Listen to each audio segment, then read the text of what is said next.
இன்றைக்கி ஒரு unboxing video பார்த்துடலாமா?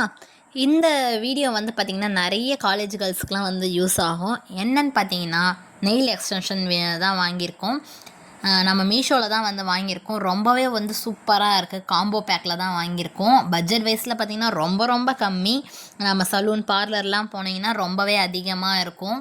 இதை வந்து நம்மளே வாங்கி நம்மளே வீட்டில் பண்ணிக்கலாம். ரொம்ப பெரிய விஷயம்லாம் கிடையாது. நம்ம நெயில் இந்த மாதிரி நெயில் ஆர்ட் காம்போவும் அப்புறம் நெயில் டூல்ஸும் வாங்கிட்டோம்னாலே நம்மளே வீட்டிலே பண்ணிக்கலாம். குறைஞ்சபட்சம் வந்து பார்த்திங்கன்னா இந்த பேக் வந்து பார்த்திங்கன்னா ஒரு 180 170 அந்த மாதிரி ரேஞ்சில் தான் இருக்குது. நெயில் டூல்ஸ் அந்த இதெல்லாம் வாங்கணுன்னு பார்த்திங்கன்னா அந்த மேனிக்யூர் பெடிக்யூர் அந்த கிட்டு வாங்கணுன்னு பார்த்தீங்கன்னா அதுவும் ஒரு 200க்குள்ளே தான் வரும். மொத்தமே ஒரு 500க்குள்ளே நம்மளே வீட்டிலே வாங்கி வச்சு நம்மளே பண்ணிடலாம். அந்த அளவுக்கு ஒரு ஈஸியான ப்ராடக்ட் தான் இது. எனக்கு வந்து நெயில்ஸ் எப்பவுமே வளராது. ஏன்னா நான் நிறைய பாத்திரம் கழுவுறது இந்த மாதிரிலாம் நிறைய செஞ்சுட்டே இருப்பேன். அதனால் நெயில்ஸ் வளராது. அதுவும் இல்லாமல் எனக்கு நெயில்ஸ் வளர்ந்தாலும் வந்து ஆட்டோமேட்டிக்காக நானே கடிச்சிருவேன் அந்த மாதிரி இருக்கும். ஆனால் நெயில் வளர்க்கணுன்ற ஆசை இருக்குது. என்ன மாதிரி யாருன்னா ஆசை வச்சுருந்தீங்கன்னா அவங்களுக்குலாம் வந்து இந்த கிட்டு வந்து ரொம்பவே யூஸ்ஃபுல்லாக இருக்கும். நம்மளே வீட்டில் ஈஸியாக ஒரு 5 மினிட்ஸில் பண்ணிடலாம். ஸோ என்னென்ன கொடுத்துருக்காங்கன்றதை பார்க்கலாம். ஃபஸ்ட்டு வந்து பார்த்திங்கன்னா நெயில்ஸ் கொடுத்துருக்காங்க. அதாவது ஃபேக் நெயில்ஸ் கொடுத்துருக்காங்க. எத்தனை பீஸ் கொடுத்துருக்காங்க பார்த்தீங்கன்னா 100 பீஸ் கொடுத்துருக்காங்க.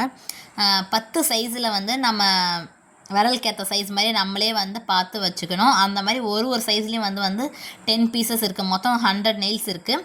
கூடவே வந்து 2 க்ளூ கொடுத்துருக்காங்க. அது கூட வந்து பார்த்திங்கன்னா டாட் பென், அதாவது நெயில் ஆர்ட் டாட்டு நம்ம பெயிண்ட் பண்ணுறதுல டிசைன் பண்ணுறதுக்கு இந்த பென் யூஸ் ஆகும். அது மட்டும் இல்லாமல் குட்டி குட்டி சமிக்கிஸ்லாம் கொடுத்துருப்பாங்க. அதெல்லாம் வந்து நம்ம அந்த பேனா டாட் முனையில் இருக்க பார்த்திங்களா, அதில் தொட்டு வந்து நம்ம நெயில்ஸில் வந்து ஸ்டிக் பண்ணுற மாதிரி இருக்கும். அதுக்கப்புறம் கூடவே வந்து நெயில் ஷைனர் கொடுத்துருக்காங்க. இதெல்லாம் போட்டுட்டு நம்ம நெயில்களை அந்த மெயில் கோட்டிங் போட்டோன்னா நல்லா ஷைனிங்காக இருக்கும். அது கூடவே வந்து பார்த்திங்கன்னா கூடவே 2 டேப் கொடுத்துருக்காங்க. இந்த டேப் வந்து எதுக்காகன்னு பார்த்தீங்கன்னா நெயில்ஸில் வந்து கோடாக டிசைன் போட்டு அதுக்கு மேலே நெயில் பாலிஷ் வச்சோம்னா அந்த கோடு அதுக்கப்புறம் ரிமூவ் பண்ணாலும் பண்ணிடலாம், இல்லை அப்படியே விட்டாலும் விடலாம். இதில் கோல்டன் கலர்லாம் வந்து அப்படியே விட்டாலே நல்லாயிருக்கும், சூப்பராக இருக்கும். இல்லை ரிமூவ் பண்ணோம் அப்படின்னாலும் பண்ணிக்கலாம். அது வந்து 2 கொடுத்துருக்காங்க. கூடவே வந்து ப்ரஷஸ் கொடுத்துருக்காங்க. ஒரு 5 ப்ரஷ் இருக்க மாதிரி கொடுத்துருக்காங்க. அதாவது நல்லா மெலிஸாக பெயிண்ட் பண்ணுற மாதிரி நிறைய இந்த லீஃப் டிசைனு ஹார்ட் டிசைன் இந்த மாதிரிலாம் போடுவாங்க பார்த்திங்களா, அதுக்காக அந்த ப்ரஷஸ் கொடுத்துருக்காங்க. கூடவே வந்து நெயில் ஸ்டிக்கர்ஸ் கொடுத்துருக்காங்க. இதில் வந்து பூ டிசைன்ஸு அப்புறம் குட்டி குட்டியாக பொம்மை அந்த மாதிரி டிசைன்ஸ்லாம் இருக்குது. அந்த மாதிரி கொடுத்துருக்காங்க. எனக்கு ரொம்பவே பிடிச்சிருந்தது இந்த நெயில் எக்ஸ்டென்ஷன். என்னோட ஆஃப்டர் பிக் பிஃபோர் பிக் வந்து ஆட் பண்ணியிருக்கேன். ஸோ எப்படி இருக்குன்னு பார்த்துட்டு கமெண்ட் சொல்லுங்கள். நம்ம சேனல் பிடிச்சிருந்தா லைக் பண்ணுங்கள், ஷேர் பண்ணுங்கள், கமெண்ட் பண்ணுங்கள், கூடவே சப்ஸ்கிரைப் பண்ணிக்கோங்க.